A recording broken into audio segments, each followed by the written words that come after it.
Hello दोस्तों, listen books planet में आपका स्वागत है। आज हम दो ऐसे स्किल के बारे में बात करेंगे जो सभी सक्सेसफुल पर्सन में होता है, जिसकी वजह से वो अपनी लाइफ में कुछ बड़ा अचीव करते हैं। फर्स्ट स्किल है critical thinking skills and second है प्रॉब्लम सॉल्विंग स्किल्स। अगर आपको लाइफ में सक्सेसफुल बनना है और कुछ बड़ा अचीव करना है तो आपको इन दोनों स्किल्स को अपने अंदर डेवलप करना ही होगा।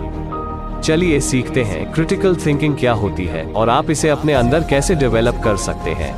कई बार हम फेक इंसान पर और फेक न्यूज़ पर यकीन कर लेते हैं, जिससे धोखा खा जाते हैं। और कई बार ऐसा होता है कि करेक्ट पर्सन और करेक्ट पॉइंट को सिर्फ इसलिए रिजेक्ट कर देते हैं क्योंकि वो हमें सही नहीं लगता। तो ऐसा क्यों होता है?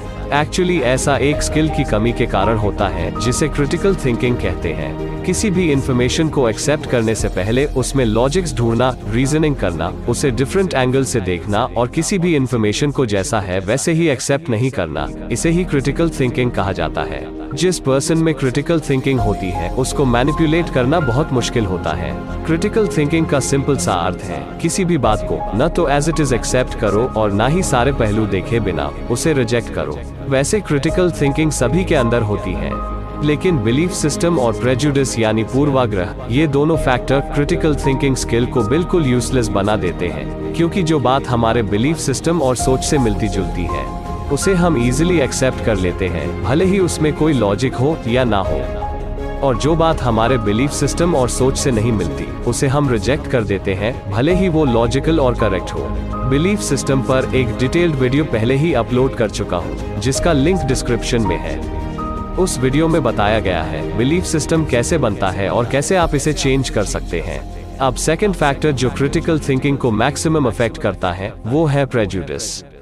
किसी पर्सन, कम्युनिटी या किसी भी चीज के बारे में कोई पूर्वधारणा या ओपिनियन रखना जिसका फैक्ट्स और लॉजिक से कोई लेना देना नहीं है, उसे प्रेजुडिस यानी पूर्वाग्रह कहते हैं। जब हम किसी के बारे में प्रेजुडिस रखते हैं तो फिर हमें उस चीज या उस इंसान में सिर्फ कमियां और बुराई नजर आती है, क्योंकि प्रेजुडिस हमारी क्रिटिकल थिंकिंग और सोचने समझने की शक्ति को डैमेज कर देती है। इसलिए बिलीफ सिस्टम और प्रेजुडिस को साइड में रखकर किसी भी चीज का एनालिसिस तर्कों के आधार पर करें। इससे आपके अंदर क्रिटिकल थिंकिंग स्किल डेवलप होगी। आज के इस दौर में सोशल मीडिया भी क्रिटिकल थिंकिंग को डैमेज कर रही है। सोशल मीडिया पर जो पोस्ट आप लाइक या शेयर करते हैं उसके बारे में थोड़ा सा एनालिसिस करें, थोड़ा लॉजिकल वे में सोचें कि क्या वो पोस्ट या इन्फॉर्मेशन जो आप लाइक या शेयर कर रहे हैं वो करेक्ट है, क्योंकि वो फेक भी हो सकती है। सोशल मीडिया पर कोई भी इन्फॉर्मेशन होता कुछ और है, दिखाया कुछ और जाता है। ऐसे फेक इन्फॉर्मेशन और पोस्ट से बचने के लिए आप अपने दिमाग को खुला रखें, जिससे आप जेन्युइन इन्फॉर्मेशन का पता लगा सकें।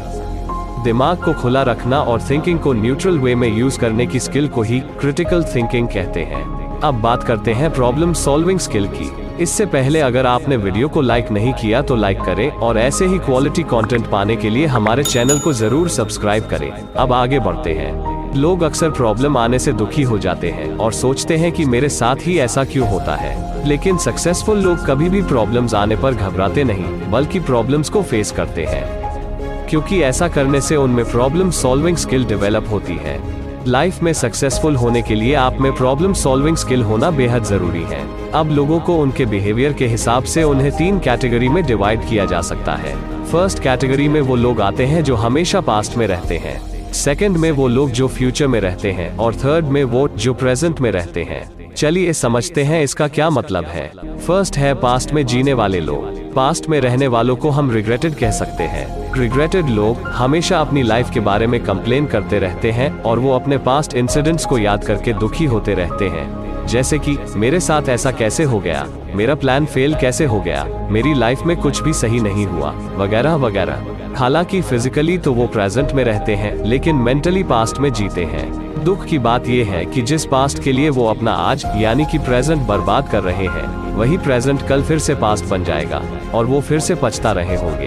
अब सेकंड है फ्यूचर में रहने वाले लोग। इन्हें हम वरीड कह सकते हैं। इस कैटेगरी के लोग तो उस प्रॉब्लम को लेकर भी चिंतित रहते हैं जो अभी तक हुई ही नहीं। ये बिल्कुल भी रिस्क नहीं लेते। ऐसे लोग अक्सर यही सोचते रहते हैं कि मेरा फ्यूचर कैसा होगा, क्या होगा अगर मेरा प्लान फेल हो गया, क्या होगा अगर किसी ने मेरा सपोर्ट नहीं किया। हालांकि वरीड लोग भी फिजिकली तो प्रेजेंट में ही रहते हैं, लेकिन मेंटली ये फ्यूचर में रहते हैं। और इस प्रकार वो फ्यूचर के बारे में सोच सोच कर अपना प्रेजेंट बर्बाद कर देते हैं। और जब प्रेजेंट ही बर्बाद हो जाएगा तो फ्यूचर कैसे ब्राइट हो सकता है। पास्ट को लेकर दुखी होने से या फ्यूचर को लेकर चिंता करने से कुछ भी हासिल नहीं होने वाला। इससे सिर्फ और सिर्फ टाइम और एनर्जी वेस्ट होती है। हमें तो पास्ट में जो डिसीजंस लिए थे उनका एनालिसिस करना चाहिए, ताकि हम पास्ट एक्सपीरियंसेस से सीखकर फ्यूचर में सही डिसीजन ले सके। अब थर्ड कैटेगरी में वो लोग आते हैं जो आज में मतलब कि प्रेजेंट में जीते हैं। ये लोग कभी भी पास्ट और फ्यूचर के लिए अपने प्रेजेंट को वेस्ट नहीं करते। इनका मानना है कि आप न तो पीछे जाकर अपना पास्ट बदल सकते हैं और ना ही फ्यूचर पर आपका कोई कंट्रोल है। एकमात्र चीज जो आपके कंट्रोल में है वो है आपका प्रेजेंट यानी वर्तमान। क्योंकि प्रेजेंट में आप जो भी करेंगे वही तो कल आपका पास्ट बनेगा और इसी प्रेजेंट से आपका फ्यूचर भी डिसाइड होगा। अगर आप प्रॉब्लम्स के साथ भी खुश रहना चाहते हो और स्ट्रेस फ्री लाइफ जीना चाहते हो तो आपको पास्ट और फ्यूचर से बाहर निकलकर प्रेजेंट में जीना शुरू करना होगा। प्रेजेंट में रहने वाले लोगों को कम प्रॉब्लम्स फेस करना पड़ता है। कमेंट में बताइए कि आप इन तीनों में से किस कैटेगरी में आते हैं। वैसे कोई भी प्रॉब्लम तभी होती है जब उसे प्रॉब्लम समझा जाता है। इसलिए अगर हम प्रॉब्लम्स के बारे में हमारा परसेप्शन बदल दें तो वही प्रॉब्लम हमें अपॉर्चुनिटी नजर आने लगेगी। जैसा कि अमेरिकन राइटर रॉबर्ट एच शलर भी उनकी book tough times never last but tough people do में लिखते हैं कि हो सकता है एक प्रॉब्लम किसी पर्सन के लिए प्रॉब्लम हो, लेकिन वही प्रॉब्लम किसी दूसरे पर्सन के लिए अपॉर्चुनिटी भी हो सकती है। जैसे एक मच्छर का ही एग्जाम्पल ले लेते हैं कि देखा जाए तो मच्छर भी एक प्रॉब्लम है, क्योंकि मच्छर के काटने से मलेरिया और डेंगू जैसी सीरियस बीमारियां हो जाती हैं। अब इसके सोल्यूशन के लिए कॉइल्स, स्प्रे और ऑल आउट जैसे प्रोडक्ट बनाए गए। इन प्रोडक्ट को मैन्युफैक्चर और मार्केटिंग में लाखों लोगों को रोजगार मिला हुआ है। हम सबके लिए मच्छर एक प्रॉब्लम हो सकता है, लेकिन इनके लिए तो मच्छर ही रोजगार का जरिया है। सिर्फ यही नहीं, जितनी भी जॉब्स और सोर्स ऑफ इनकम अवेलेबल है वो किसी न किसी प्रॉब्लम की वजह से ही है। इसलिए प्रॉब्लम्स को अवॉइड नहीं बल्कि एक्सेप्ट करें और उसे सॉल्व करने की कोशिश करें। लाइफ मित्र बुक में प्रॉब्लम सॉल्विंग के 4 मुख्य स्टेप बताया गया है। प्रॉब्लम सॉल्विंग का फर्स्ट स्टेप है प्रॉब्लम की जड़ का पता लगाना। किसी भी प्रॉब्लम को सॉल्व करने का सबसे पहला स्टेप ये है कि आपको उस प्रॉब्लम की जड़ जानना जरूरी है। और किसी भी प्रॉब्लम की रूट कॉज यानी कि जड़ का पता लगाने का बेस्ट तरीका है वाई थेरेपी। वाई थेरेपी का मतलब है वाई लगाकर क्वेश्चन करना। हम बार बार ये पूछे कि जो भी हुआ वो क्यों हुआ, तो हम प्रॉब्लम की जड़ तक पहुंच सकते हैं। अब सेकंड स्टेप है प्रॉब्लम्स के सभी पॉसिबल सॉल्यूशंस ढूंढना।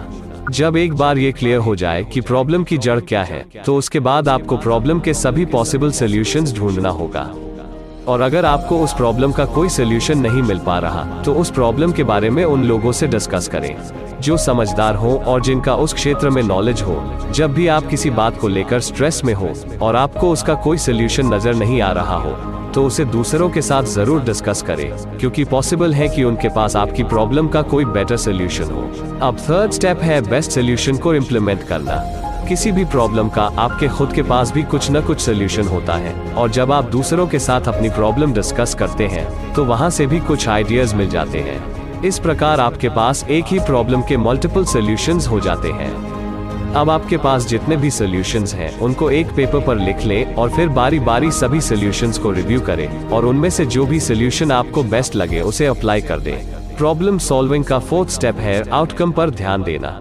कई बार राइट सॉल्यूशन अप्लाई करने के बाद भी प्रॉब्लम सॉल्व नहीं हो पाती, डिजायरेबल रिजल्ट नहीं मिलते, क्योंकि हो सकता है हमें जो सॉल्यूशन परफेक्ट लगा था शायद वो सही नहीं था। इसलिए किसी भी सॉल्यूशन को इम्प्लीमेंट करने के बाद उसके आउटकम पर ध्यान दें और उसे मॉनिटर करें ताकि पता चल सके कि प्रॉब्लम सॉल्व हो रही है या नहीं।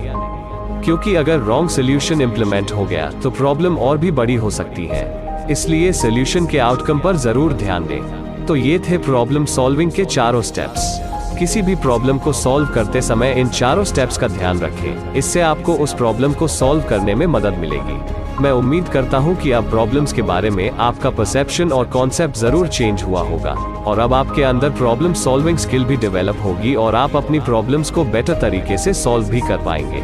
अब नेक्स्ट वीडियो में हम राइट डिसीजन लेना और टाइम मैनेजमेंट सीखेंगे, तो उसे मिस न करने के लिए चैनल को सब्सक्राइब करें और इस वीडियो का फीडबैक कमेंट में जरूर दें। Thank you.